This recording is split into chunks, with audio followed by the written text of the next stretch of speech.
নমস্কার বন্ধুরা, তোমরা সবাই কেমন আছো? আশা করি খুব ভালো আছো। তো আমিও ভালো আছি। তো চলো আজকে তোমাদের জন্য আরও একটি নতুন রেসিপি নিয়ে চলে এলাম। তো সেটা হচ্ছে, তোমরা দেখেই বুঝতে পারছো, সেটা হচ্ছে গন্ধরাজ চিকেন। তো গন্ধরাজ চিকেন অনেক দিনই মনে মনে ভাবছিলাম যে তৈরি করব। তো রেসিপিটা বানাবো, আর বানালে তোমাদের সঙ্গে শেয়ার করবো না তাই কখনো হয়? তো তোমাদের সঙ্গে শেয়ার করতে চলে এলাম। তো দেখো, আমি গন্ধরাজ চিকেনটা কীভাবে বানালাম তোমাদের সঙ্গে একটু শেয়ার করবো রেসিপিটা। অবশ্যই ভালো লাগলে কমেন্ট বক্সে জানাতে ভুলো না বন্ধুরা। তো চলো দেখা যাক আমি গন্ধরাজ চিকেনটা কীভাবে বানালাম। তো আমি এখানে নিয়ে নিয়েছি চিকেন, ধুয়ে রেখে দিয়েছি, আলু ফ্রাই করে রেখেছি, আর গোটা রসুন। এখানে রসুন, আদা রসুনটা আমি আলাদা পেস্ট করব, আর আলাদা কাঁচা লঙ্কা, গোলমরিচ আর এগুলো আলাদা পেস্ট করব। তো চলো রান্নাটা শুরু করা যাক। তেলটা গরম করে নিয়েছি প্রথমে, আর তারপর আমি বেরেস্তাটা ভেজে নেব। তো বেরেস্তাটা ভেজে আমি তুলে নেব। বেরেস্তাটা এখন ইউজ করব না, পরে ইউজ করব। তো দেখো, আমার বেরেস্তাটা ভাজা হয়ে গেছে। তো এখানে আমি গোটা গরম মশলা, জিরে, তেজপাতা আর গোটা গোলমরিচ দিলাম। তারপর আমি চিকেনগুলোকে একে একে ছেড়ে দিলাম।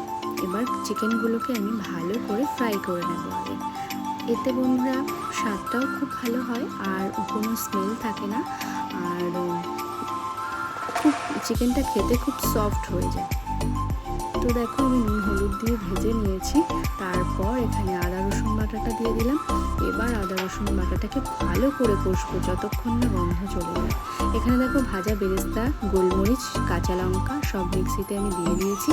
দিয়ে দেখো, এবার আমি জিরে গুঁড়ো, ধনে গুঁড়ো, শুকনো লঙ্কার গুঁড়ো দিয়ে আর একটু ইউজ করব টক দই। তোমরা এখানে চাইলে কাজু বাদামও দিতে পারো। তো কাজুটা ফ্রাই করেও দিতে পারো, কাঁচাও দিতে পারো।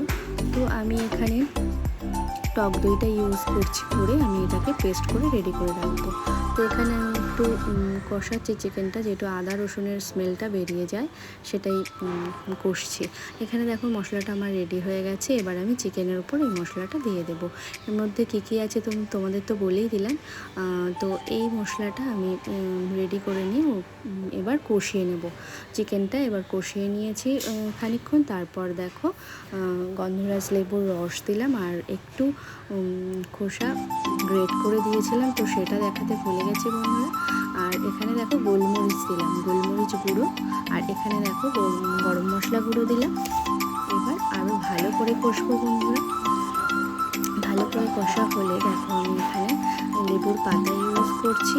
আর আগে তো গন্ধরাজ লেবুর চিজটা ইউজ করেছি, ওটা গ্রেটারের সাহায্যে সবুজ অংশটা গ্রেট করে দিতে হবে, যাতে সাদা অংশটা না যায়। সাদা অংশটা গেলে তেতো হয়ে যাবে বন্ধুরা। তো দেখো, ভালো করে কষিয়ে নিয়েছি। এখানে আমার রেডি হয়ে গেছে গন্ধরাজ চিকেন। তো এখানে আমি গোলমরিচ আর গরম মশলা দিয়ে নামিয়ে নিয়েছি।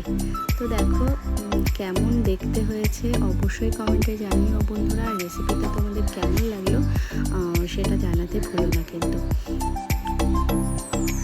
আমি এর আগে অনেকবারই ট্রাই করেছি, কিন্তু তোমাদের সঙ্গে শেয়ার করা হয়নি, তাই ভাবলাম যে আজকে এই রেসিপিটা তোমাদের জন্য নিয়ে চলে আসি। তো বন্ধুরা, কেমন লাগছে দেখতে? চলো সার্ভ করে দেওয়া যাক। তো চলো সার্ভ করে দিয়েছি দেখো। আর আমার ছেলে খাবে এটা আমার রুটির সঙ্গে। তো এখানে স্যালাড আছে আর গন্ধরাজ চিকেন। তো গন্ধরাজ চিকেনটা তোমাদের কেমন লাগলো অবশ্যই কমেন্টের মাধ্যমে জানিও। আর ট্রাই করে আমাকে কমেন্ট বক্সে জানাতে ভুলো না যে রেসিপিটা তোমাদের কেমন লাগলো। Bye bye, tata.